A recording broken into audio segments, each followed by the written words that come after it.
আসসালামু আলাইকুম চাচা। আপনারা কিন্তু অনেক পেজও আমি দেখছি যে আপনি লাইভ দিচ্ছেন, অনেকে আপনার লাইভ দিচ্ছেন। আপনি একজন মুরব্বী মানুষ, আপনার তো অবশ্যই বাংলার পর থেকে এই পর্যন্ত আপনারা প্রতিটা ভিডিওর মাঝে আমরা পাইতেছি যে আপনারা সবাই আপনার একটা সাক্ষাৎকার নিতে আছে। আপনারা আপনি প্রথম থেকে এই পর্যন্ত আছেন।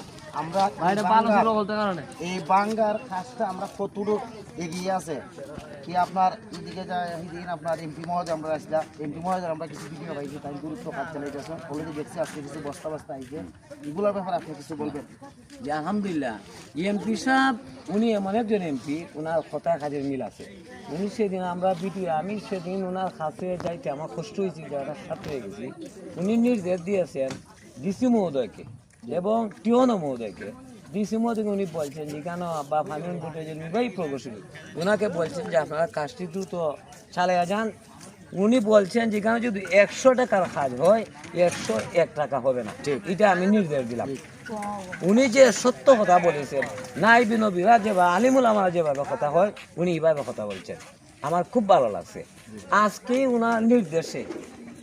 উনার নির্দেশে 13 তারিখ ফার্মিং বোর্ডের নির্বাহী প্রকৌশলী ঊর্ধ্বতন কর্মকর্তা তারা এসেছেন।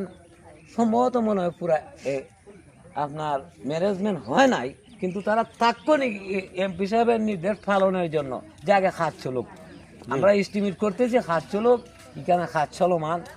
আমি ওনাকে ধন্যবাদ জানাই।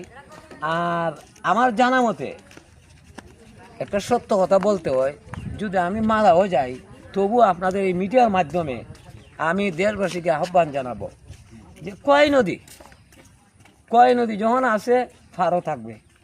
আমি দেশবাসী এটি বলবো, হয়তো আমার জীবন এটা শেষ যাওয়ার মধ্যে হইতে পারে, যে নদী আমাদের বাপদাদার বিটা বসত বাড়িতে আমার বাড়িটা ছিল 2 একর 88 শতক, কিন্তু আছে মাত্র আপনার 90 শতক। বাপদাদার বসত বাড়িতে আমরা পুকুর কোন করে বাঁধ নির্মিত হয়েছে 70 দশকের উপরে। কয় নদীর বাঁধ হবে, আবারও এমপি সাহেবের সহায়তায় হবে, এলজিডি রাস্তা হবে। আমি এটি বলতে চাই, আমিও তো বয়স্ক মানুষ, আমার দুনিয়াতে কেউ নাই, মা বাবা কেউই নাই, আপনারা আমার ছেলে সমতুল্য। এই রাস্তায় যখন মেরামত হবে আপনারা কোনো ট্রাক্টর চলতে দিবেন না, এটা আমাদের জোর দাবি। কয় নদীর মধ্যে কোনো সময় আপনার রাস্তায় আপনার ট্রাক্টর চালাই বলে দিবেন না। ট্রাক্টর হইল আপনার মরণবিধি ট্রাক্টর। আপনার একটা ভিডিওর মাঝে পাইলাম আপনি একটা আশা করছেন যে আপনি আল্লাহর বাড়ি যাইতা। আমার সর্বশেষ কথা হইল আপনার, আমি একটা ভিডিওর মাঝে দেখছি সাধ্য আছে সাধ্য নাই। আপনারা যারা আমার লাইভটি দেখবেন, আমার মা